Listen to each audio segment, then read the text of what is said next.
President under pressure. A new scandal for Donald Trump over his links to Russia. He's accused of trying to halt an FBI investigation into a former aide. Tonight, as the US president faces calls for impeachment, he comes out fighting. Adversity makes you stronger. Don't give in, don't back down, and never stop doing what you know is right. Also on the programme, the Lib Dem manifesto pledge for a second EU referendum. Theresa May is questioned over her Chancellor's future. Is it strong and stable? And Oh, there's a word for people like you. how much for Hilda's Curlers, the auction of artefacts from a TV icon?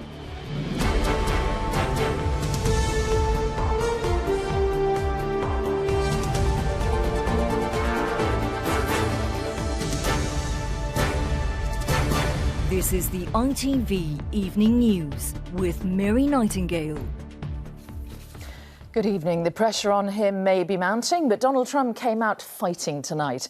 The latest storm surrounds claims he asked the then head of the FBI to drop an investigation into links between his former national security advisor and Russia. Today, one Democrat called for his impeachment.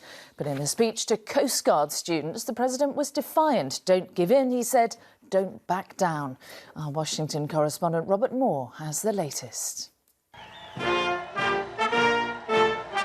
Beleaguered and besieged back in Washington, the Commander-in-Chief was attending a Coast Guard graduation ceremony in Connecticut.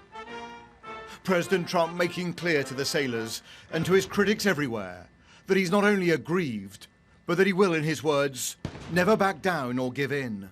No politician in history, and I say this with great surety, has been treated worse or more unfairly. You can't let them get you down. You can't let the critics and the naysayers get in the way of your dreams. But overnight, the White House was left in complete turmoil after the revelation that James Comey, here seen with Trump while still FBI director, was encouraged by the president to drop the investigation into Michael Flynn, a key part of the Russian probe. Comparing them to the Nixon White House. And for the first time, the darkest shadow in American politics, Watergate, is being openly discussed. Veteran Republican Senator John McCain had this short but devastating observation. I think we've seen this movie before. I think it's reaching the point where it's of Watergate size and scale and a couple of other scandals that you and I have seen. It's a centipede that the shoe continues to drop. Any reaction to the Comey memo? Any reaction to the Comey memo, sir? And now, after 10 days that have rocked his tumultuous presidency, the first impeachment call was made from the floor of the House. I rise today, Mr. Speaker, to call for the impeachment of the President of the United States of America. The key question for the White House: did Trump interfere with an FBI investigation in a bid to save National Security Advisor General Flynn? The fired FBI Director James Comey was a meticulous note-taker, and one of his memos has now leaked. Trump apparently telling him in a private meeting, "I hope you can see your way clear to letting this go, to letting Flynn go. He is a good guy. I hope you can let this go." Adding to the sense of whiplash, there is another twist to that meeting last week between Trump and Lavrov. President Putin now saying he can help provide a transcript of that meeting to Congress.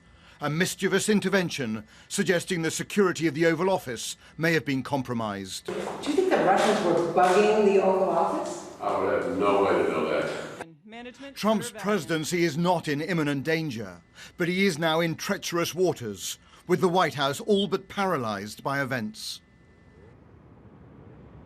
Well, to be clear, that call for impeachment goes absolutely nowhere until key Republicans here on Capitol Hill begin to desert the Trump White House. There is no sign of that happening yet, but James Comey, that former FBI director, has been called by the Senate Intelligence Committee to testify in open session. That will be a pivotal moment. It'll be a contest of credibility, if you like, with Donald Trump. And if Comey is persuasive and powerful, then it really does begin to imperil the Trump presidency. Robert Moore in Washington, thank you. Here, there were no big surprises when the Liberal Democrats went public with their election manifesto today. As expected, the pledge to hold a second Brexit referendum is there, as are policies like tax increases to fund better public services and legalising cannabis. Our political editor, Robert Peston, reports. The new Liberal Democrat look, still very keen on the European Union, but also waving the Union flag. Yes, this is where, in just a few minutes, the Lib Dems will launch a manifesto whose big policy is that we'd have another referendum after the terms of Brexit are agreed that could potentially keep us in the EU after all. Now, if this reminds you of another minority party that till recently seemed to be bossing all the other parties, that occurred to me when I met the Lib Dem leader in a West London state school. So you basically become a single-issue party. It's all about this second referendum. You're UKIP in reverse. You personally, you're Nigel Farage in reverse. So we have a manifesto, the heart of which is indeed to give people that right to have the final say on the Brexit deal, so it's not stitched up elsewhere and imposed upon us. But it's about hope beyond Brexit. It's about saying that the choices Theresa May is making are things that are going to damage our future, our families, our children, and this is an opportunity to prevent them.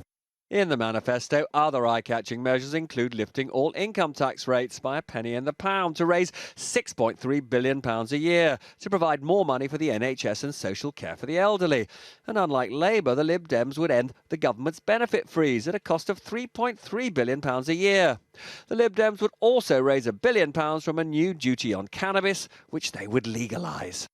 You have chosen to put up, or you would put up, the basic rate of tax. Labour has chosen only to raise taxes for richer people. Why put up the basic rate of tax? Well, first of all, health and social care are genuinely in crisis. A country that cares about its elderly people does not leave them rotting on trolleys in corridors. But you could raise the money in other ways. You could raise the money without putting up the basic rate of tax. We have chosen to be honest with the British people. I don't think the British people, folks out there, believe politicians who promise there's a magic money tree that can somehow solve the health and social care crisis. Now, Farron has been attacked for views on gay sex and abortions, which actually he denies holding, but are seen as flowing from his passionately held Christian convictions. I mean, there does seem to be something slightly odd, which is that Theresa May seems to get credit for being a Christian, and people seem to want to beat you about the face for being a Christian. What do you think is going on? It's a bit odd, isn't it? Well, I mean, from my point of view, this is a country which is incredibly free and tolerant. And if you want to belong to any minority, this is about as good a place as you could want to be. And I'm always delighted to answer questions. Are Christians a minority, do you think, in this country? Well, yes, I think all religious groups are a minority in this country. And that's how it is. And I think what we should be embracing is that Britain is open and tolerant and united. Sure. Thanks a lot. Hello all. Talking of minorities, he knows the Lib Dems won't win the election, but here in metropolitan Liberal East London tonight, he hopes to start nudging us towards loving the EU once more. Robert Peston, ITV News. Well, if the Lib Dems are to make any headway, then seats like Cheltenham could hold the key. The Conservatives took Cheltenham in 2015 with a majority of just over 6,500. Previously, it had been a Lib Dem stronghold through 5 general elections since 1992. And it's also a big Remain constituency by 56 to 44%. Penny Marshall went to talk to Cheltenham's voters about their concerns. As the rain came down in Cheltenham, the Liberal Democrats were hoping their chance of winning over voters was going up. They're after the youth vote, with plenty of promises to entice voters at the town's university. But even the Remainers here mostly didn't like the idea of a second referendum. We've all had our say already in whether we want to vote to remain or to leave, and the majority was to leave, whether the other half liked it or not. The fact that they are willing to overturn a democratic decision, that doesn't really sit easy with me. Their other promises had mixed appeal. There's a huge consumer base for cannabis, and the more it's regulated, the more it will be monitored and the more it will be safe for people to take it. I don't think to vote at 16, and I think you do just need those extra couple of years and more exposure to understand what's going on in the world. And with time on their hands, some of Cheltenham's older voters like the 1 penny tax plans. I think it's an excellent idea, and we need it to fund our National Health Service. I'm a former nurse. I still have lots of friends who work in the hospitals and around and about who are having an absolutely ghastly time. it's quite a good body of sensible arguments there. And they're not too outrageous. They're not sort of too extreme. But it wasn't all about policy today. At a local brewery, the Lib Dem leader was also being judged. Anyone who can U-turn, change their mind and such like so frequently on issues such as abortion and gay marriage, then how good will they be when it comes to sticking to their guns over negotiations involving complex international issues? The politicians are taking it in turns to identify some of the problems, but soon the people will have to choose who is offering the best solutions. Penny Marshall, ITV News, Cheltenham. And the Liberal Democrats are taking part in the ITV News Leaders Debate. That's tomorrow night on ITV at 8 o'clock. The Prime Minister stood side by side with her Chancellor, Philip Hammond, today, but she's still not guaranteeing that he will be there after the election. To our political correspondent, Emily Morgan. Now, Emily, exactly how strong and stable is Mrs May's relationship with Mr Hammond? Well, not as strong and stable as Mr Hammond would want, I don't think. They did put on a very united front this morning in order to pull apart Labour's manifesto, but they themselves were tackled on their own relationship. Tensions between the two are said to have increased ever since the government announced that it would perform a U-turn on Mr Hammond's pledge to increase national insurance on the self-employed. The Prime Minister was asked whether her Chancellor would still be Chancellor after the election. She did eventually endorse him, but dodged the question on whether he would stay. The Chancellor and I and every other member of my team are focused on June the 8th. Our focus is on winning this general election because it matters for the future of our country. As Philip says, we've worked together over the years, for many years, longer than we would care to identify. I think that's an age-related comment, nothing else, just in case you try and relate anything into that. Well, that wasn't her only problem today. The former Chancellor, George Osborne, used his newspaper, The Evening Standard, to question why she's still wedded to the pledge to reduce immigration to the tens of thousands. In an editorial, the paper said that it should be scrapped, that it's politically or economically illiterate, and that most of the cabinet don't like it. I'm sure that the language around that policy in the manifesto will be jumped on tomorrow and pored over in the coming days. Emily Morgan, thank you. The lawyer for Ian Brady says there is no likelihood his ashes will be scattered on Saddleworth Moor. Brady died on Monday from heart failure and lung disease. The bodies of 4 of his 5 child victims were buried on the moor in the 1960s. Now, on the ITV Evening News, we try never to shock or alarm our viewers unnecessarily, and we're really careful about the pictures we show. But this story is different because the plight of those involved is simply too terrible to ignore.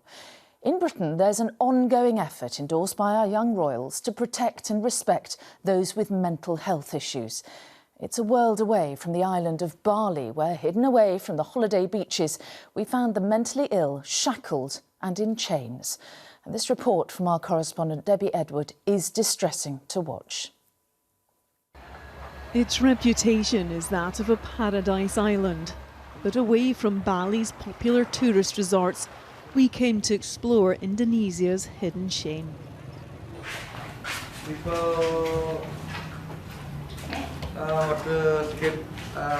For 12 months, Kumang has been living in this dark, dank room, I'm sorry because chained by his ankles, naked for his own safety, and constantly calling out for coffee and cigarettes. The practice of shackling still being used here to subdue thousands of seriously mentally ill people. His family say they've been left with no choice. He has been in and out of Bali's only psychiatric hospital 14 times, and each time he relapses into violent, unpredictable behaviour. Last time he hit my mother when he got angry. He has also hit me and my 5-year-old child. In a neighbouring village, we met Lou. She was sitting in her room, her hands chained together and her foot tethered to the bed. She had also been in and out of hospital several times.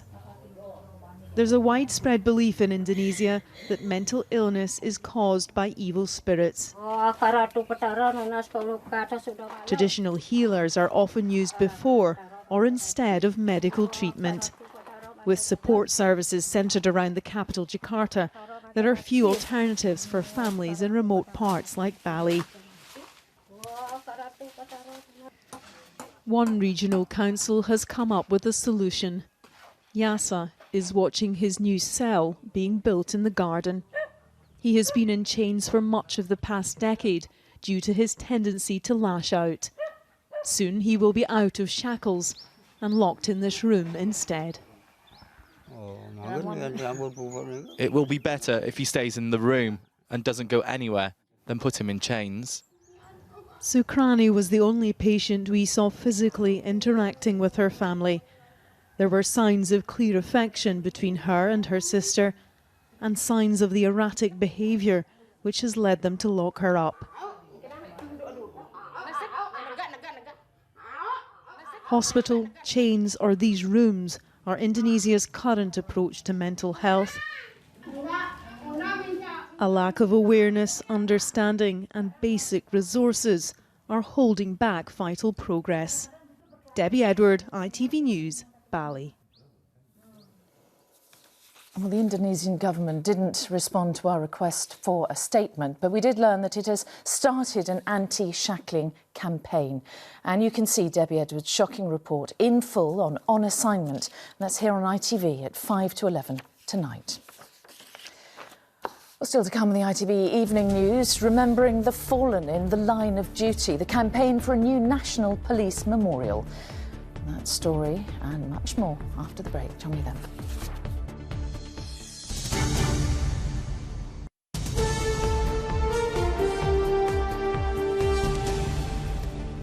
Hello and welcome back. Now, there is already a National Police Memorial in central London, but it's not perhaps the easiest place for families to gather and reflect. So a campaign's been launched to put up a memorial to fallen police officers in the tranquil surroundings of the National Arboretum. Ben Chapman reports. Those are the things that she was actually wearing or had with her when she died. Physical memorials mean a great deal to Paul Bone. His daughter's warrant card and epaulets in a frame provide a link to the police officer who went to work and never came home. Fiona Bone, along with a colleague, were lured to their deaths by a gunman nearly 5 years ago. I still, in some respects, think Fiona's alive and well with me. You think about her every day. It's really hard to get by, but you have to do it. I mean, the reasons I do things like this are for Fiona.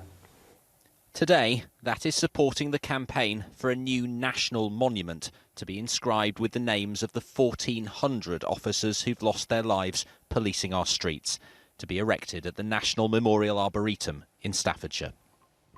Among the many monuments here to military sacrifice, it's hoped the new memorial will provide a national focal point to remember the courage and dedication of our police officers, as well as providing a place their families can come for quiet reflection.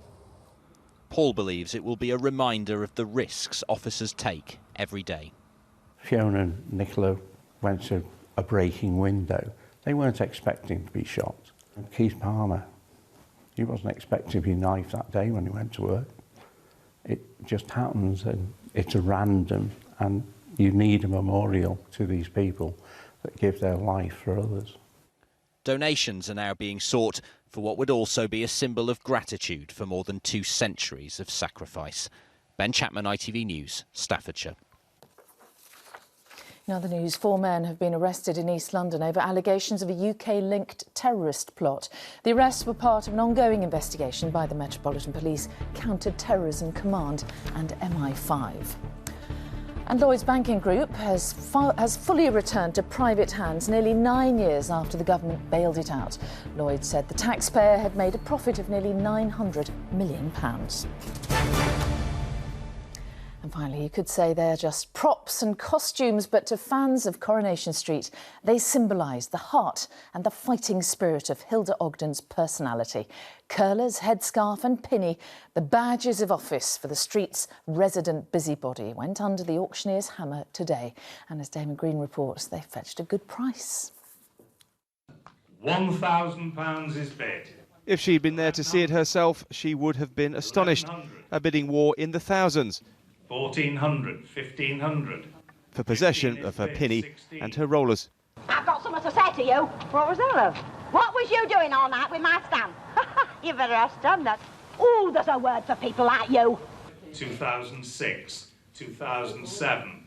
Hilda Ogden, rarely seen without them on Coronation Street. Hey, you're not going near Annie Walker's. No. One of the show's best-loved characters, and her dress sense a creation of the actress who played her, Jean Alexander. 2003, 2004. Today, an auction of the possessions she left behind on her death last year was a chance for fans and friends to take home a little piece of her. I worked in the wardrobe department, and so I met Jean then, and they were all so lovely and welcoming, and so I came along today because I thought it'd be lovely to get something to remember that. The pinny and rollers on sale today originally belonged to Jean's mother in Liverpool. The final price, a shock to the family. At £4,200 on the front row. All out. Considering my grandma grew up in Liverpool, she's probably never seen that much money in her life, and to think her old pinny went for that, she'd be very proud. But to the man who bought them, a wealthy ad executive and filmmaker, a bargain. It's one of the great British television characters of all time, and represented by those items.